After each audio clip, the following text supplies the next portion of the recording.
warahmatullahi wabarakatuh. Ketemu lagi dengan Bu Wina ya di channel Bu Wina. Jangan lupa channel ini akan membahas seputar masalah skripsi ya.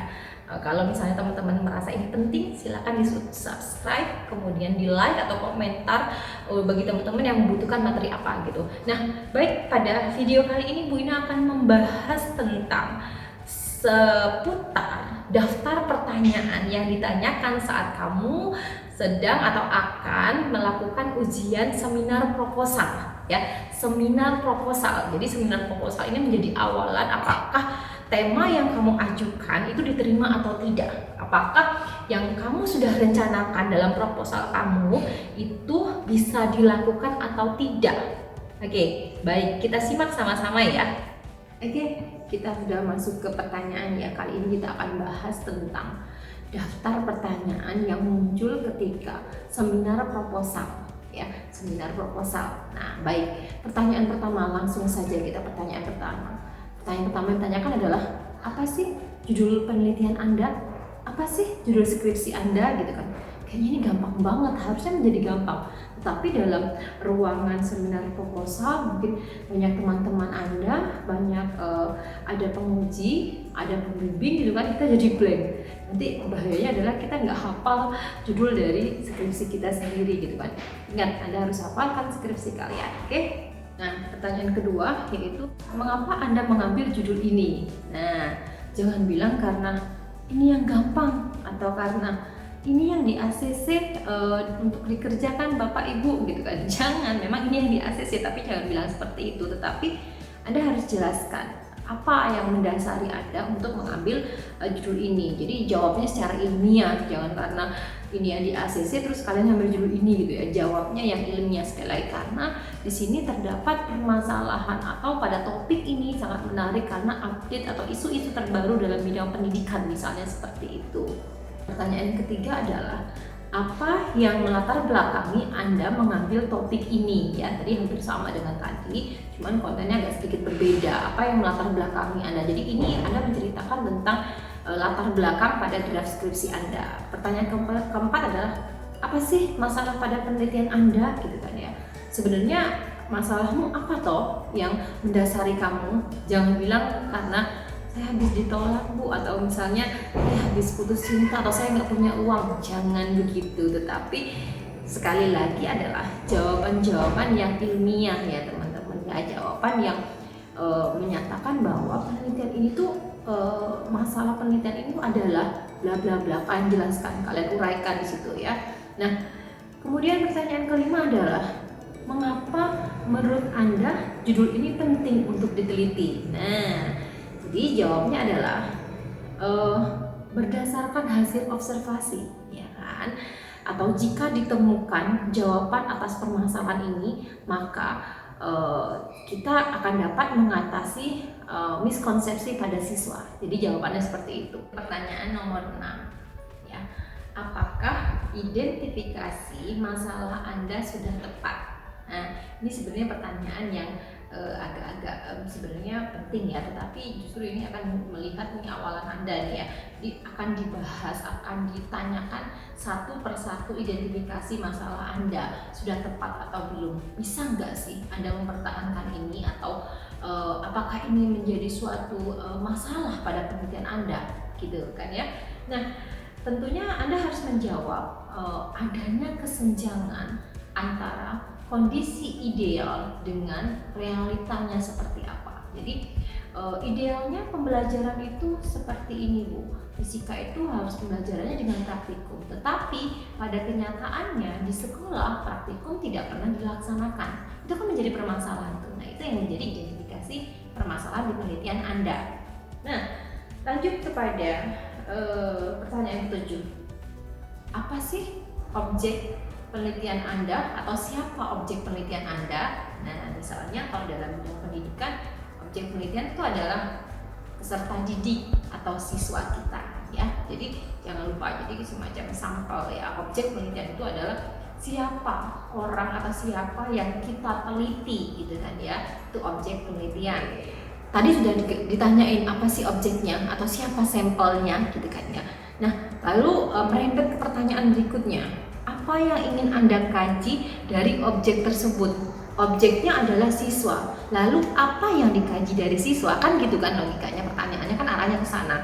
Misalnya nih, yang dikaji dari siswa misalnya kemampuan siswa dalam hal berpikir kritis gitu kan ya. Jadi objeknya adalah siswa, lalu apa yang dikaji dari siswa tersebut, yakni kemampuan berpikir kritisnya gitu. Itu pertanyaan selanjutnya. Nah, untuk pertanyaan nomor 9, apa teori yang Anda gunakan untuk menyelesaikan masalah atau memecahkan masalah pada penelitian ini, ya kan? Misal begini, tadi kita ngomong tentang berpikir kritis pada siswa, kemampuan berpikir kritis pada siswa. Jadi misalnya kalian bisa menjawab, saya menggunakan teori berpikir kritis miliknya Ennis atau miliknya siapa. Jadi kita harus mengacu pada salah satu teori yang mendukung atau yang menjadi pedoman atau langkah-langkah atau aspek-aspek untuk berpikir kritis atau kemampuan berpikir kritis siswa gitu. Nah, selanjutnya jangan lupakan ketika kamu sudah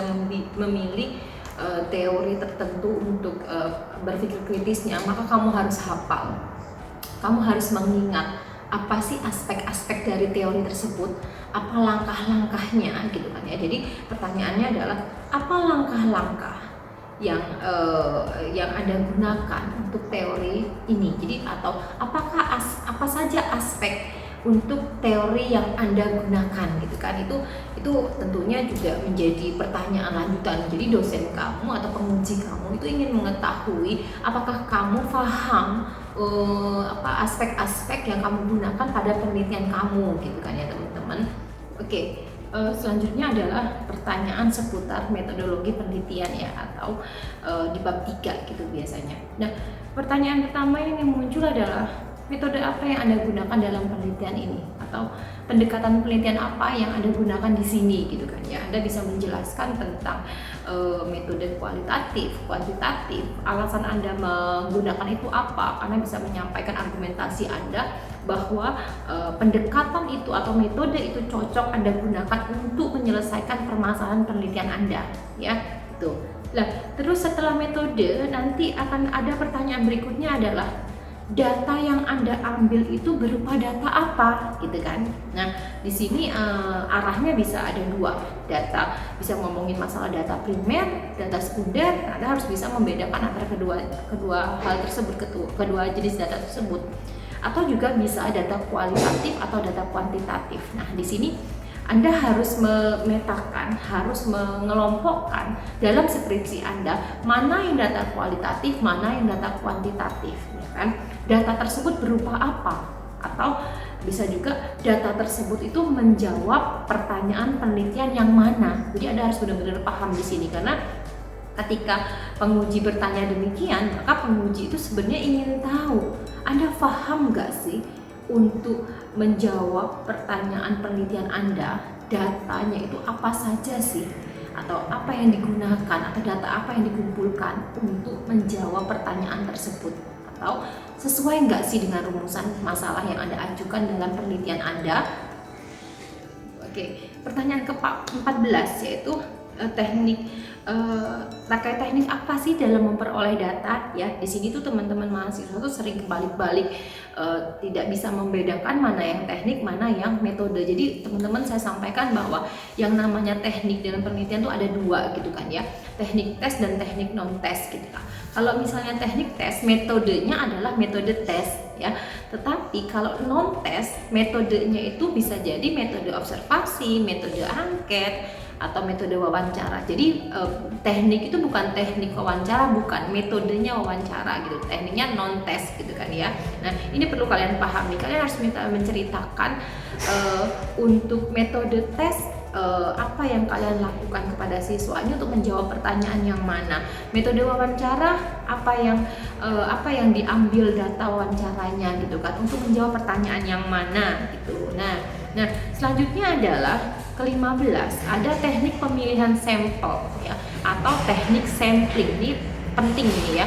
Jadi Anda menggunakan teknik sampling apa untuk memperoleh responden Anda. Nah, berapa banyak sampel yang Anda gunakan, apakah sudah mewakili populasi gitu kan ya. Ini menjadi untuk menjadi panduan kepada kita setelah nanti penelitian hasilnya apakah bisa digeneralisasikan untuk mewakili populasi. Untuk yang penelitian kuantitatif kan seperti itu, maka akan ditanyakan berapa sampel Anda.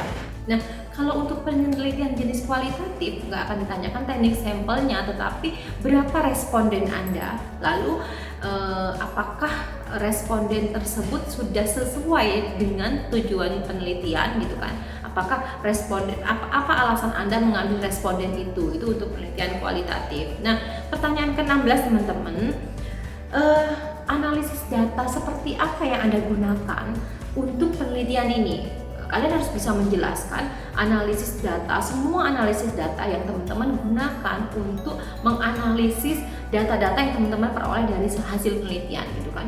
Teman-teman bisa menyebutkan persamaannya mungkin, atau bisa menyebutkan analisis data ini untuk pertanyaan, untuk mencari jawaban yang ini. Analisis data ini untuk mencari rumusan masalah yang ini, atau bisa juga data ini maka akan dianalisis dengan persamaan ini gitu kan ya. Itu dianalisis data. Nah, yang terakhir adalah terkait dengan substansi ya. Jadi teman-teman, selain 17 pertanyaan yang telah saya sampaikan di atas tadi, bahwa ada hal yang harus ditanyakan juga oleh penguji, yaitu terkait dengan substansi penelitian Anda atau substansi materi atau topik yang Anda ambil. Misalnya kalau dalam pendidikan fisika ya, di bidang saya itu tentang penguasaan Anda terhadap materi fisika Anda gitu. Jadi substansi lah yang konten gitu ya. Demikian serangkaian list pertanyaan yang biasanya muncul untuk ujian seminar proposal ya. Semoga dengan pertanyaan ini kalian lebih bisa mempersiapkan diri Anda. Ingat bahwa tampilan Anda, performa Anda ketika Anda menyajikan semua proposal Anda atau menjawab semua pertanyaan itu akan menjadi penilaian dari para penguji Anda, layak atau tidak proposal ini untuk dilakukan penelitian. Nah, sampai ketemu lagi di video Bu Wina selanjutnya. Ini kita selesai dulu. Assalamualaikum warahmatullahi wabarakatuh. Terima kasih.